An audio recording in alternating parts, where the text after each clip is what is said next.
Hai Besti. Bahas mitologi lagi yuk. Setelah kemarin kita berkenalan dengan Anubis, dewa kematian dari Mesir kuno, hari ini The Basecamp akan membahas mengenai seorang dewa dunia bawah dari mitologi Yunani.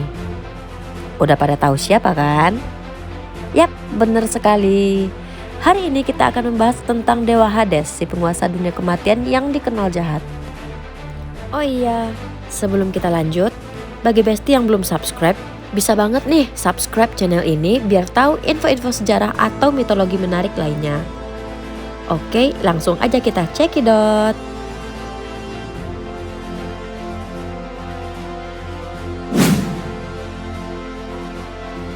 Hades adalah dewa dunia bawah dalam mitologi Yunani. Hades merupakan putra tertua dari Kronos dan Rhea. Dia bersama saudara-saudaranya mengalahkan para Titan dan mengambil alih kekuasaan atas dunia.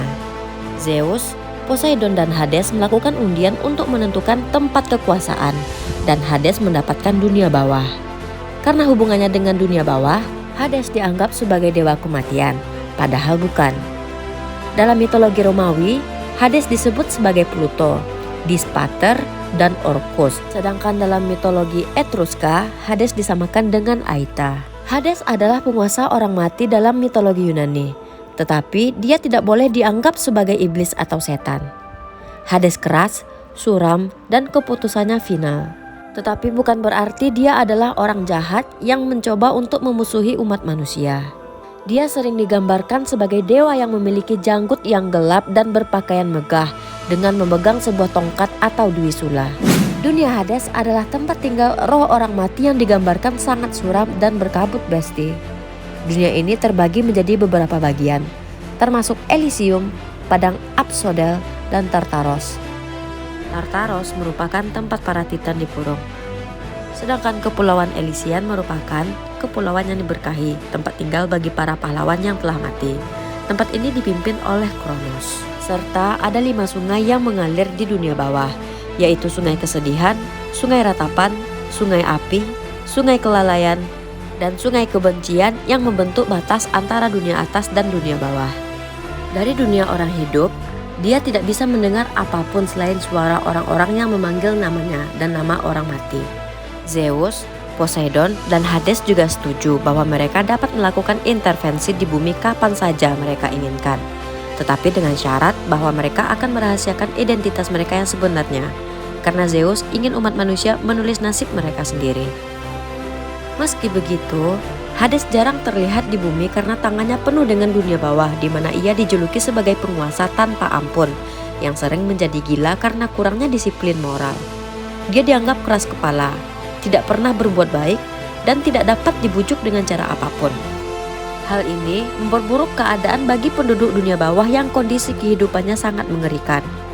Bahkan Hades sendiri takut kekacauan ini akan diekspos kepada dewa dan manusia lainnya. Namun Hades tidak sendirian. Dia ditemani oleh Cerberus, anjing kepala 3 penjaga gerbang dunia bawah, Atropos, dewa takdir kematian, dan Erinyes, penyiksa roh-roh yang jahat semasa hidupnya. Dan dikatakan bahwa mereka semua melayani Hades. Banyak pemujaan lokal di Yunani yang mengklaim bahwa mereka mengetahui jalan masuk ke dunia bawah. Mereka juga memiliki ritual keagamaan yang dikhususkan untuk dunia bawah tersebut. Tempat yang paling banyak disebut sebagai pintu masuk ke dunia bawah adalah sebuah gua di Sparta. Ada pula yang menyebutkan gua Cumae, Tanjung Tainaron, dan Avernus.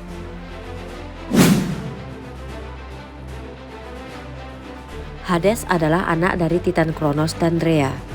Dia memiliki 3 saudara perempuan, yaitu Demeter, Hestia, dan Hera, dan 2 saudara laki-laki, yaitu Zeus, putra termuda, dan Poseidon. Sayangnya nih Besti, Hades ditelan oleh Kronos ketika masih bayi karena ayahnya takut pada seorang putra yang akan menggulingkannya kelak.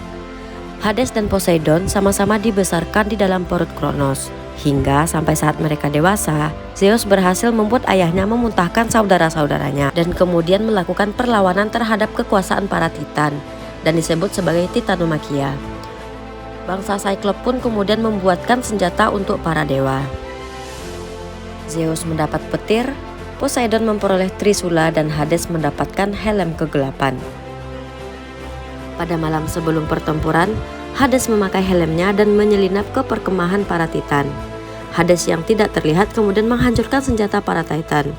Perang Titanomachia ini berlangsung selama 10 tahun dan berakhir dengan kemenangan para dewa Olympus. Setelah mengalahkan para Titan, Hades dan kedua saudaranya melakukan undian untuk menentukan tempat kekuasaan. Zeus berkuasa di atas langit, Poseidon mendapatkan lautan dan Hades memperoleh dunia bawah, sedangkan bumi diatur oleh semua dewa.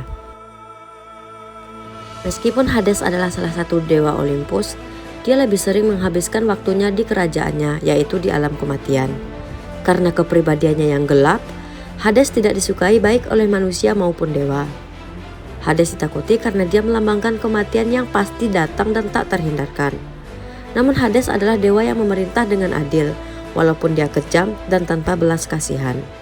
Hades bukanlah dewa kematian, meskipun Hades memerintah dunia orang mati. Dewa kematian yang sebenarnya di mitologi Yunani adalah Thanatos, yang bertugas mengambil nyawa manusia.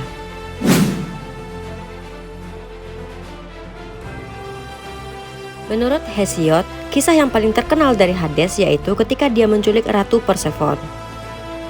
Para raksasa berhasil dikalahkan dan dikurung di Gunung Etna. Kadang-kadang para raksasa memberontak dan berusaha keluar dari kurungan sehingga mereka menyebabkan gunung meletus. Hades pun khawatir karena usaha para raksasa tersebut akan menyebabkan dunia bawah rusak dan menjadi terbuka pada dunia atas. Hades lalu menaiki kereta perangnya yang berwarna emas dan keluar dari dunia bawah untuk melakukan patroli. Pada saat itulah Eros, Dewi Cinta, memanah Hades, membuatnya jatuh cinta pada Persephone yang sedang memetik bunga di padang Nisa. Persephone dipandu ke dalam perangkap oleh bunga-bunga ajaib yang menunjukkan jalan menuju ratusan bunga yang sangat harum. Ketika Persephone mengulurkan tangannya untuk memetik bunga, bumi terbuka dan Hades muncul dengan kereta emasnya. Culiknya sebelum Persephone sempat menjerit. Namun, ada dua dewa yang mendengar jeritan Persephone. Dialah Helios, dewa matahari, dan Hekate, dewi dunia bawah, yang dapat mendengar teriakan minta tolong Persephone. Hades yang menculik Persephone kemudian membawanya ke kediamannya. Demeter sangat sedih setelah kehilangan anaknya. Kesedihannya menyebabkan musim dingin dan tanaman tidak dapat tumbuh. Hal ini membuat manusia menderita. Lalu Hekate datang dan memberitahu Demeter apa yang terjadi. Mendengar hal itu, Demeter pun mendatangi Helios yang mampu melihat semua perbuatan. Helios mengklaim bahwa Zeus dan Hadeslah yang harus disalahkan atas penculikan putrinya. Akhirnya Zeus turun tangan dan mendatangi Hades. Zeus meminta Hades untuk mengembalikan Persephone pada ibunya. Hades setuju.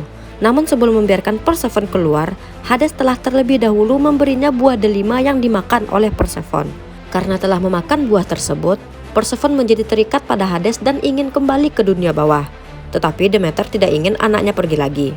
Akhirnya Zeus membuat kesepakatan bahwa selama setengah tahun Persephone akan tinggal di dunia atas bersama ibunya, dan selama setengah tahun berikutnya Persephone akan tinggal di dunia bawah bersama Hades. Hal inilah yang menyebabkan pergantian musim.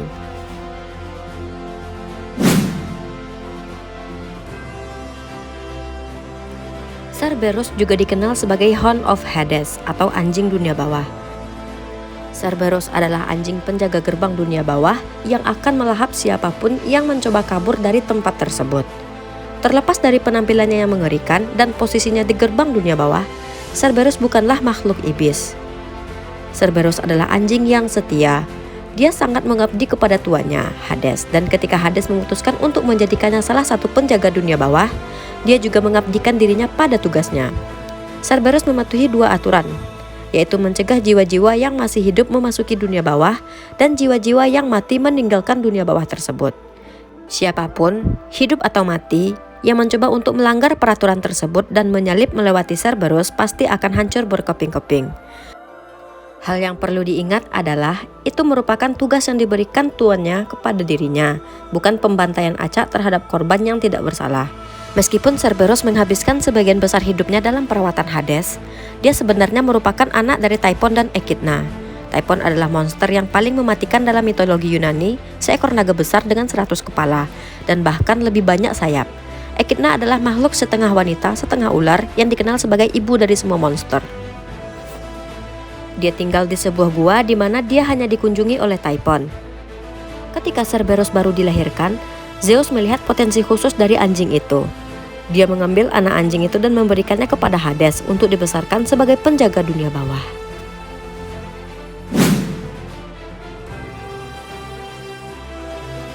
Oke Besti, sekian dulu video tentang kisah Hades, dewa dunia orang mati dari mitologi Yunani. Jika kalian suka dengan video ini, jangan lupa untuk selalu tekan tombol like dan tinggalkan jejak di komen ya. See you in the next video Besti, bye bye.